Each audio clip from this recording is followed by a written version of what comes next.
정용실의 뉴스 브런치 듣고 계신 지금 시각 10시 31분이고요.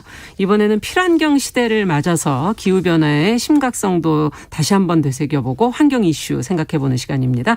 환경하자 서울환경운동연합의 이우리 팀장 자리해 주셨어요. 어서 오세요. 네, 안녕하세요. 오늘은 어떤 얘기를 좀 해볼까요? 오늘 요즘 어떤 환경 문제에 관심이 가시나요? 라고 네. 여쭤보면 많은 분들이 쓰레기라고 답을 너무 하실 것 많이 같아요. 나오니까. 네, 특히 쓰레기 중에서도 플라스틱이 고민된다. 많이 하실 것 같은데요. 우리 이제 생활 속에서 일회용 플라스틱 줄이려고 많은 노력하시잖아요. 텀블러 사용하시기, 그렇죠. 에코백 사용하시기 하는데 되게 뜻대로 되지 않을 때가 많더라고요. 네. 또 제 경험이기도 하고. 맞습니다. 근데 이 플라스틱을 재활용하는 캠페인이 지금 현재 진행을 하고 있다고 합니다. 잘못 들었나? 재활용 아니에요? 새활용입니다. 새활용? 네. 처음 들어보는 용어인데요. 업사이클링은 한번 들어보신 적 있으실 것 같아요. 요거를 우리말로 표현한 그런 한글 표현이라고 보시면 될 것 같은데, 업사이클링이라는 이제 쓸모없거나 버려지는 물건을 새롭게 디자인하고 또 활용도를 더해서 질적이나 또 환경적으로 가치가 높은 물건을 만드는 것을 업사이클링이라고 합니다. 근데 업사이클링은 이제 이제 이름을 그렇죠. 표현을 한 것이고, 그래서 그거를 한국말로 바꾸어서 새활용이라고 표현을 하고 있습니다. 재활용은 뭔가 제대로 안 쓸 것 같은 느낌 좀 드는데 네. 활용은 하지만 네, 맞습니다. 새활용은 왠지 좀 뭔가 제대로 쓰여질 것 같다 그런 느낌도 드는데 어떻게 변신해서 어떻게 사용된다는 건지, 왜 이 용어를 써야 되는 건지 좀 더 구체적으로 알고 싶네요. 그 전에 먼저 이 플라스틱을 왜 재활용하는가를 먼저 말씀을 드릴게요. 네. 현재 일단 바다에 있는 플라스틱 쓰레기 양이 1.5억 톤이 가량이 이제 계속 나오고 있고, 또 매년 바다에 유출되는 플라스틱 양만 해도 또 매년 800만 톤에 이르는 양이 계속 유출이 되고 있다고 합니다. 네. 그리고 또 심지어 이렇게 많은 양이 바다에 유출이 되지만 이런 플라스틱이 쓰레기가 썩는데 걸리는 시간은 무려 500년이 넘죠. 안 썩는 것 같잖아요, 볼 때는. 맞아요. 사실 우리 생애 주기에 플라스틱 썩는 것을 볼 수가 없기 때문에 그런 건데. 우리가 500년 살 건 아니니까. 근데 이게 건져내면 되지 않을까 뭐 이런 생각도 들거든요. 늘 볼 때마다. 네. 근데 양이 너무 많고 또 매년 이 800만 톤에 이르는 양이 계속 쏟아져 나온다는 이야기는 이 플라스틱 쓰레기를 줄이지 않는다면 지금 당장 이 바다를 구할 방법이 없다라는 뜻과 동일한 이야기거든요. 그래서 이런 문제들을 많이 알고 계시고 또 우리가 열심히 분리배출을 하지만 이 분리배출한 플라스틱 중에 빨대나 병뚜껑처럼, 왜 우리 생수 병뚜껑 같은 거는 크기가 작은 플라스틱은 재활용되기가 매우 어렵다고 합니다. 그렇더라고요. 네, 빨대도 그렇고. 네, 맞습니다. 네. 일단 먼저 분리배출된 플라스틱은 선별장에서 또 한 번의 분리가 이루어지는데요. 지금 주변에 무슨 플라스틱 용기 같은 게 있으면 살펴보셔도 좋을 것 같아요. 예. 사용하신 플라스틱 용기를 자세히 살펴보면 삼각형 분리배출 표시 밑에 있어요. 작게 영어가 보이실 텐데 그 영어가 보통 페트, PP, PE, HDPE 이런 식으로 이렇게 재질이 표현이 되어 있는데, 이건 세부 재질이 표현한 그런 표기해 놓은 것입니다. 그러니까 이게 각각 녹는점과 또 성질이 달라서 선별장에서 이 표기에서 분리를 해야지만 재활용이 가능한 거예요.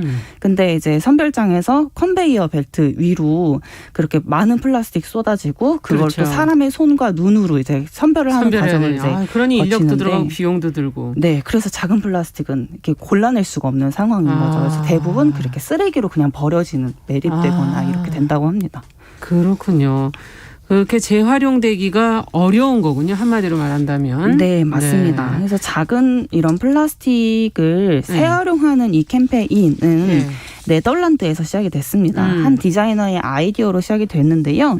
네덜란드 디자이너 데이브 하켄스가 2013년에 프레셔스 플라스틱이라는 플라스틱 업사이클 프로젝트를 시작을 했습니다. 그러니까 프레셔스 플라스틱도 보석처럼 한번 생각을 해보자라는 그런 취지인 건데요. 요거를 좀 설명을 드리면, 그 프로젝트에 필요한 기계 도면이나 프로젝트 가이드 등을 본인이 다 개발을 해서 모든 자료를 전부 오픈 소스로 공개를 했고요. 네. 많은 사람들이 참여하라는 의미였고, 서울환경운동연합이 2019년에 이 오픈 소스를 활용을 해서 프레셔스 플라스틱 서울이라는 프로젝트를 시작을 했습니다. 같이 하신 거군요. 네, 맞습니다. 네. 이 프로젝트의 주요 캠페인으로는 플라스틱 방앗간이 이제 2020년도에 문을 열었고 시민분들의 참여가 많아지고 있습니다. 방앗간 하면은 뭐 빠코 해서 하나를 가루를 만드는 거잖아요. 네네. 지금 그런 거가 된다는 건가요? 플라스틱 방앗간? 네, 맞습니다. 프레셔스 플라스틱 서울 서울의 이제 이 프로젝트의 주요 캠페인 중에 하나인데요.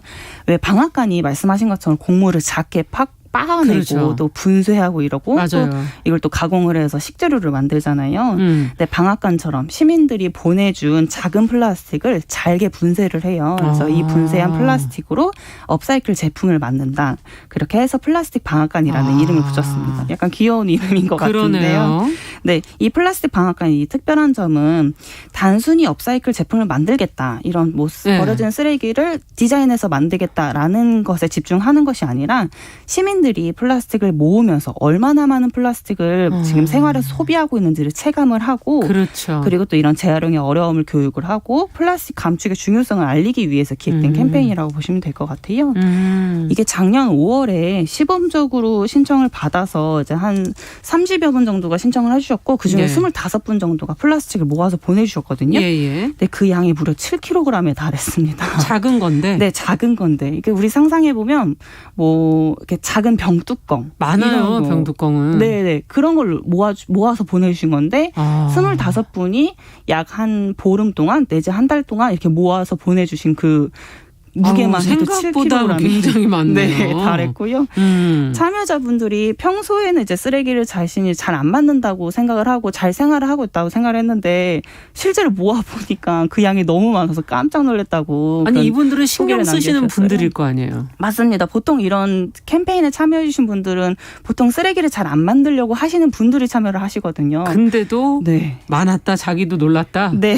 그러니 다른 분들은 얼마나 놀랄까. 그러니까요. 야.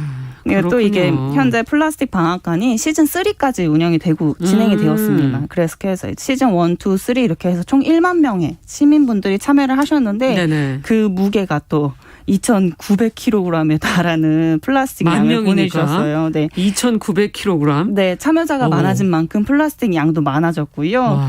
그리고 시즌 3에만 2,200kg의 플라스틱이 모여졌는데 이를 병뚜껑으로만 환산을 하면 73만 개에 달한다고 합니다. 73만 개의 병뚜껑. 네. 이렇게 보면 얼마나 많은 병뚜껑, 작은 플라스틱들이 얼마나 많이 소비되고 있고 또 이게 또 재활용이 되지 않는다고 하니까. 안 되면 쓰레기로 이게 나갔을 거니까 쓰레기량이 또 얼마나 됐을까는 뭐 상상 안 해봐도 뭐 아시겠죠. 네, 맞습니다. 와, 이렇게 많군요. 정말. 서울에서만 그러면 아까 서울이라고 얘기를 해 주셔서 뭐라 그럴까요? 프레셔스 플라스틱 서울 이런 프로젝트라고 그랬으니까 서울만 진행된 건지 지금 전국으로 한 건지 10,000분이나 오셨으면 많은데. 그렇죠.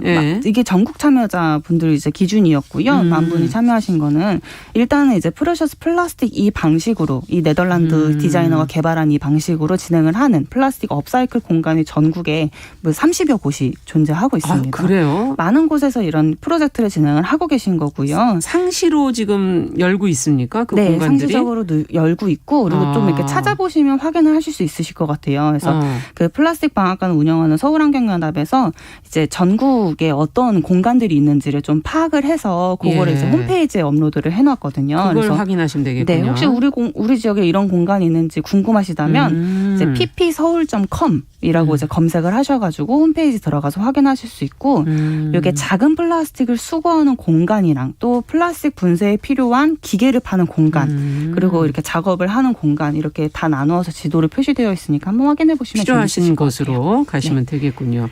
가공하면 뭐가 나오나요?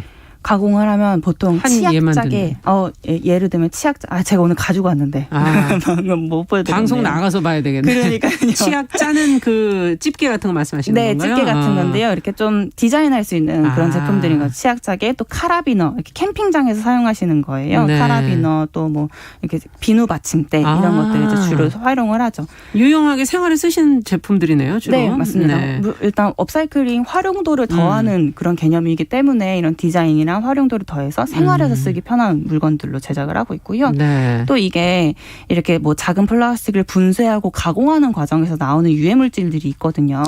그래서 이런 공간들을 마련하실 때 굉장히 중요한 게 환기 시설이 마련이 되어야 됩니다. 그래서 이런 프레셔스 플라스틱 뭐 지역, 어느 지역 이렇게 해서 본인이 해보고 싶다. 또 우리 나도 공동체에서 해보고 싶다 하신다면 누구나 할 수 있는 작업이기는 하지만 이런 시설들이 갖춰져야 되기 때문에 그 공간을 마련하실 때 꼭 저희에게 문의 주시고 그리고 이런 방식이 어떻게 되는지를 가이드를 꼭 참고하시기를 바라겠습니다. 네, 그것이 또 환경에 영향을 나쁘게 줘서는 안 되겠죠. 네, 맞습니다. 끝으로 한 말씀 정리해 주신다면? 일단 기후변화가 또 심각해지고 환경 문제가 이슈가 많이 되고 있잖아요. 기존에 새 제품을 사고 또 소비가 좀 자유로웠던 과거에 이런 일이 있었다면 지금은 좀 소비할 때 잠시 고민하게 되는 때인 것 같아요.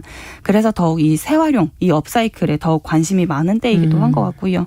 뭐 어차피 재활용 될 거지 뭐 업사이클 할 거니까 문제 없어 이렇게 생각하시는 맛이었으면 좋겠고 우리가 무엇을 소비하고 또 이런 얼마나 많은 플라스틱을 우리 생활에서 소비하고 있는지를 고민을 해보고 이 소비를 줄이기 위해 우리가 무엇을 해야 되는지를 고민해보는 시간을 가졌으면 좋겠습니다. 네, 김편편님께서 우리 동네에도 좀 많이 생기면 좋겠다. 라는 얘기 주셨어요.